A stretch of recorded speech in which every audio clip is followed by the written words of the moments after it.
questions sur la profession d'huissier de justice. Tout d'abord, pouvez-vous nous présenter votre profession d'huissier de justice? Bien sûr, bienvenue à l'étude de Charenton. L'huissier de justice est un officier public et ministériel qui est chargé de l'exécution des décisions de justice. Il a des attributions monopolistiques et d'autres hors monopole. Donc l'exécution des décisions de justice fait partie des attributions monopolistiques, de même que la signification des actes. Hors monopole, nous avons la possibilité de dresser des constats qui sont des actes authentiques et qui ont force probante pour faire valoir ses droits devant un tribunal. Et dans le cadre de vos fonctions, quel type d'actes êtes-vous amené à rédiger? Alors sur la signification, nous signifions tous les actes et sur les rédactions, nous sommes capables de rédiger tous les actes, que ce soit des significations de jugement, des assignations, des commandements de payer des loyers, des saisies-attributions, saisies-ventes, tous les actes d'exécution et aussi avant l'exécution. Et nous pouvons aussi rédiger des actes sous seing privé, donc établir des baux, mais toutes les études ne le font pas. Il y a les actes classiques et les actes un petit peu moins classiques, comme la rédaction des baux, sont des actes sous seing privé que nous sommes habilités à rédiger.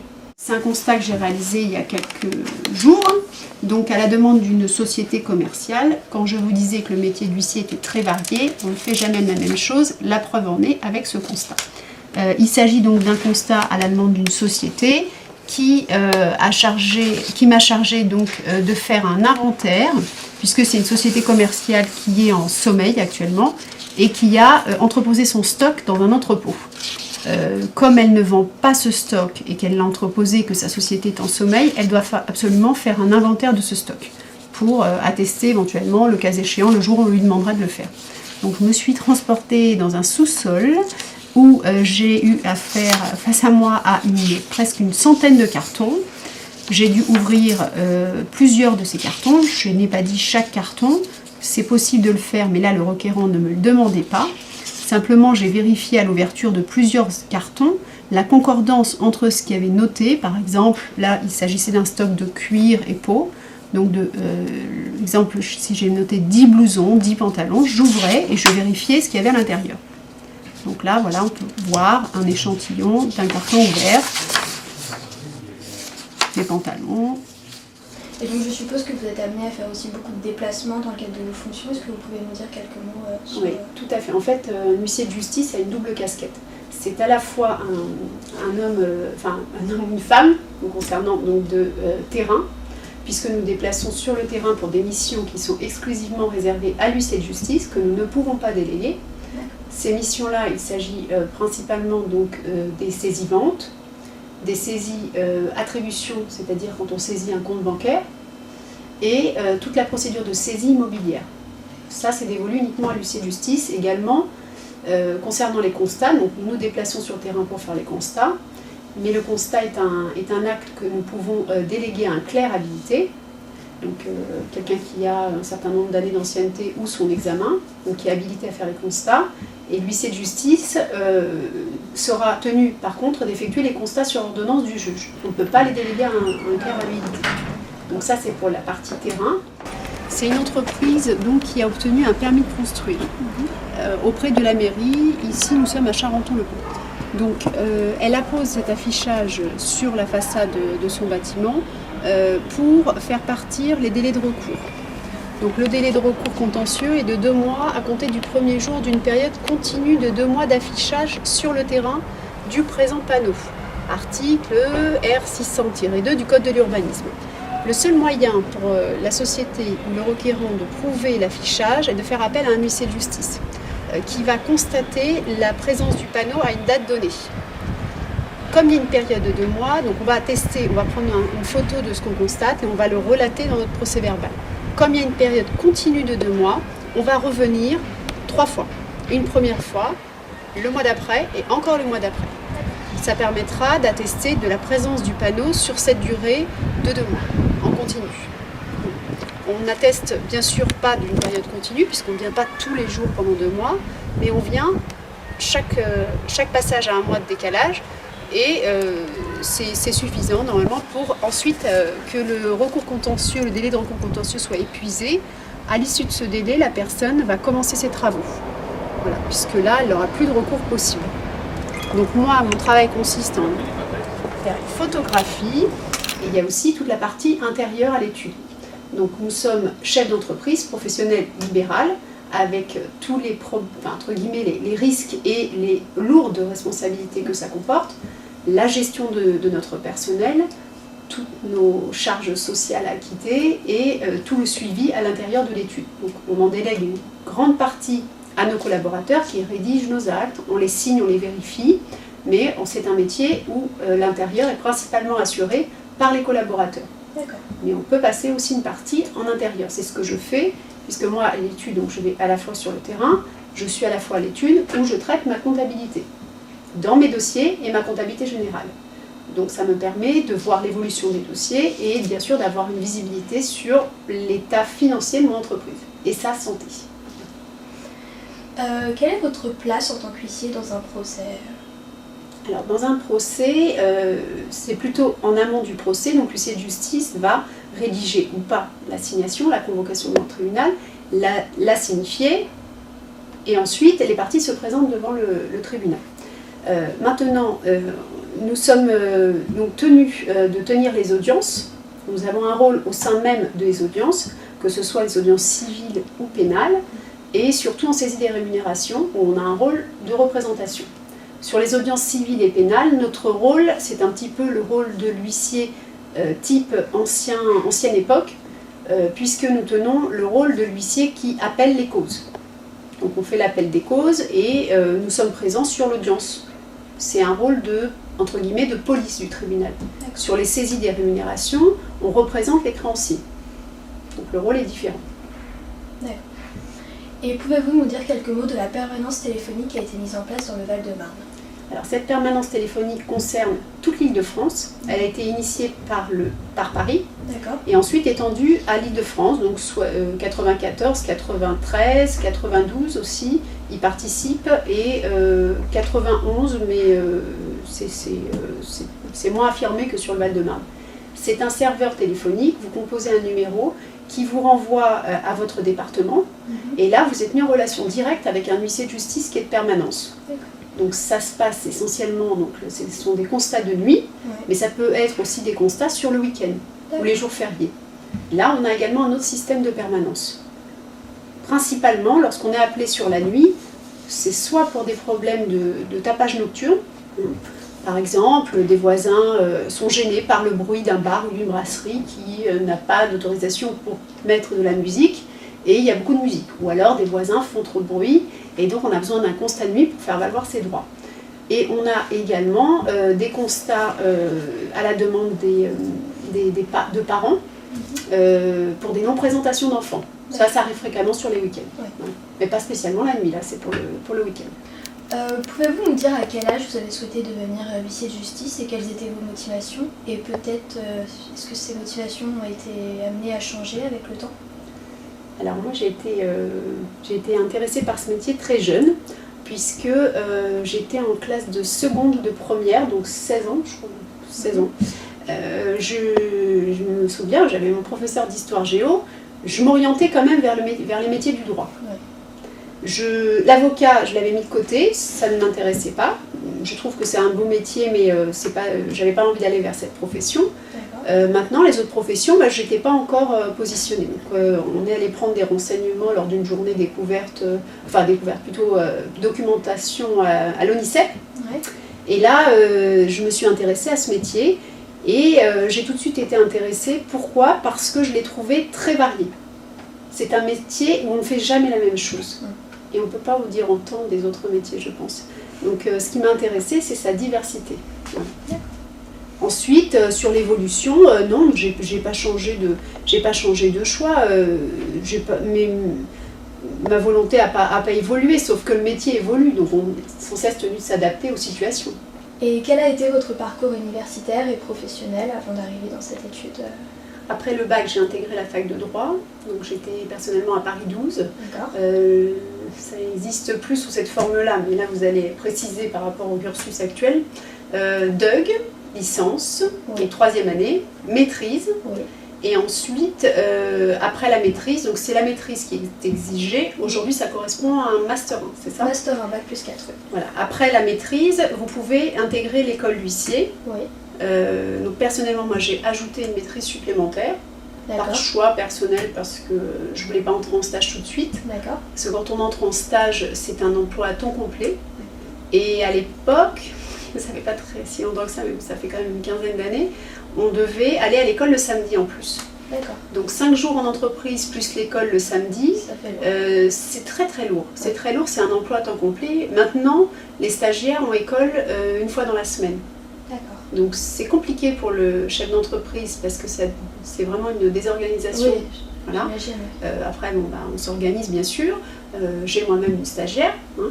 Et autrement, après les 2 ans de stage à l'étude et en parallèle en suivant les cours de l'École nationale de procédure, donc on va une journée à l'école et on a des cours par correspondance avec des devoirs à rendre. En parallèle, vous suivez la formation du département de formation des stagiaires. Ça consiste en des modules de 2 jours, 3-4 fois dans l'année, sur des modules de formation axés un petit peu plus précisément sur, en fait, tantôt c'est la gestion de l'entreprise, la comptabilité, ça peut être après sur les congés, ce sont des actes un petit peu particuliers, ils les traitent à l'école de procédure, mais également dans le département de formation des stagiaires. À l'issue de ces 2 ans, vous passez l'examen professionnel. D'accord. Et ensuite, on peut s'installer, si on le souhaite. Justement, pour les étudiants qui auraient envie de devenir huissier et de s'installer, quelles sont selon vous les qualités essentielles qu'il faut avoir pour devenir aujourd'hui huissier de justice? La rigueur, une très bonne organisation, être très réactif et ne pas compter son temps de travail. D'accord. Voilà, peut-être que j'en oublie, mais ce sont les mots qui me viennent à l'esprit en premier. Surtout la rigueur. Pourquoi la rigueur? Parce que quand on rédige les actes avec les responsabilités juridiques qu'on a, c'est pas possible d'être autrement en fait. D'accord. La Chambre nationale des huissiers a qualifié l'année 2016 de l'année du numérique. À ce sujet, que pensez-vous de la signification numérique? Je suis pour le moment un petit peu dans la découverte. Ouais. Voilà. On nous a beaucoup parlé. Quand le projet sur la loi, ce qu'on a appelé après la loi Macron, mais au départ c'était pas la loi Macron, c'était initié par M. Montebourg à l'époque. Oui. On nous a lancé la signification numérique. Alors là, ça a été un petit peu la panique, peut-être dévolue à la Poste, à un organisme privé. On allait perdre notre monopole et surtout, les justiciables allaient perdre la sécurité juridique. Donc ensuite, ça a évolué, il y a eu des discussions et maintenant c'est un petit peu, ça s'est aplani et posé surtout. Ce qui s'est passé, c'est que la Chambre nationale, de toute façon, ça fait des années que la profession d'huissier de justice est moderne, contrairement à d'autres professions. Les études sont toutes informatisées, on a dans toutes les études, on a des modules, ce qu'on appelle EDI. On échange des données informatiques avec certains clients pour la réception automatique et numérisée des dossiers. Après, la signification électronique et numérique, c'est une avancée. Elle pourra être très bien utilisée, mais à bon escient, je dirais. Je pense tout de suite aux administrations. Si on peut signifier un acte à une préfecture par voie numérique, avoir tout de suite son accusé-réception, c'est merveilleux. Oui. Par contre, signifier un acte numérique par mail à un particulier, ça ne pourra jamais remplacer le déplacement d'une personne physique qui, en plus, cherche à remettre l'acte en main propre et explique surtout. Oui. Voilà. Donc, j'attends de voir. Après, la Chambre nationale a proposé des avancées et elle a créé la plateforme Médicis. Vous savez ce que c'est? Non, pouvez-vous nous en dire quelques mots? Oui, donc c'est une plateforme de médiation qui permet aux particuliers, aux professionnels de se connecter en ligne et donc de mettre en ligne la créance à recouvrer. Et là, la Chambre nationale a organisé une médiation entre les parties. Ça peut être par visioconférence ou par interphonie, de manière à résoudre un litige et éviter d'aller devant le juge. D'accord, très bien. Donc ça, c'est des propositions numériques, c'est concret. Hein. La plateforme Médicis est prête, elle sera bientôt activée c'est une véritable avancée pour le justiciable. Donc justement, que pensez-vous de l'intégration de ces nouveaux procédés numériques dans votre quotidien? Je pense qu'on ne peut pas faire autrement que de se servir au maximum de tous les outils numériques qui sont mis à notre disposition et de les développer au maximum. Mais en conservant toujours la sécurité juridique pour le justiciable, c'est la condition essentielle et primordiale. Je ne suis absolument pas contre, il faut évoluer avec son temps. Voilà. Que pensez-vous de la future profession de commissaire de justice, fusion de l'huissier de justice et du commissaire-priseur judiciaire? J'attends de voir. Ouais. C'est la grande inconnue. On connaît, enfin, en théorie, on sait ce que c'est qu'un commissaire-priseur. Il faut savoir aussi que les huissiers de justice peuvent faire des ventes judiciaires. Simplement, on n'en fait pas, nous, en région Île-de-France, puisque il est possible pour les huissiers de justice de faire des ventes judiciaires dans les ressorts où il n'y a pas de commissaire-priseur installé. Ce qui n'est pas le cas en Île-de-France, forcément, et à Paris. En province, ça se fait. Certaines études ont leur propre salle de vente. Donc pour le moment, sur cette fusion, on ne peut pas encore se prononcer. C'est vrai que c'est inquiétant, hein, puisque je pense qu'on va devoir travailler beaucoup sur la formation. De la même manière que nous avons une formation professionnelle, on va devoir approfondir nos connaissances sur la profession de commissaire-priseur judiciaire, que pour la partie judiciaire j'entends, et c'est l'inconnu. On connaît ce métier, mais on ne l'a jamais pratiqué. Très bien. Et pour finir, avez-vous un conseil à adresser aux étudiants qui souhaiteraient devenir huissier de justice? Je pense que, pour donner mon exemple, ça m'a été très utile. Personnellement, donc, je me suis positionnée sur ce métier très jeune, avant même d'intégrer la fac de droit. Ce que j'ai fait, c'est que le métier m'intéressait, mais en théorie. Et j'aime bien toujours, enfin, c'est mon tempérament, je voulais, avant de me lancer complètement, découvrir. Donc, par le biais d'un stage. J'ai cherché un stage, bien sûr, non rémunéré, ce qui ne veut pas dire après qu'on ne m'a rien donné, parce que les huissiers de justice, comme tous les professionnels, à partir du moment où on est content d'un stagiaire, on a une petite vacation. Hein. Ce n'est pas obligatoire, mais ça fait toujours plaisir quand on est étudiant, surtout. Donc, j'ai choisi de découvrir le métier au travers d'un stage, pour un petit peu aller sur le terrain. Bien sûr, pas toutes les missions, hein, on n'a pas pu montrer toutes les missions, les constats, les saisies. J'ai découvert un petit peu le métier de manière plus concrète. Ça m'a confortée dans mon choix. Et vous aviez quel âge à ce moment-là? J'étais en licence en droit. D'accord. Donc j'ai commencé des stages pendant l'été, et non, même avant ça, des journées, puisque vous pouvez, en tant que majeur, assister les huissiers de justice en tant que témoin, en remplacement du commissaire de police. Donc ça, c'était très très intéressant pour moi. Notre profession est tout le temps en recrutement. C'est une profession où on a les personnes en général dans les études restent longtemps, mais on est dans une période où il y a beaucoup d'offres d'emploi. Alors concernant les stages, il y a aussi de grandes possibilités, ce qui n'était pas le cas moi quand j'ai passé mon examen, puisque moi-même je suis entrée en stage en 98, et à l'époque c'était très difficile de trouver un stage, il y avait vraiment beaucoup de demandes et très peu d'offres.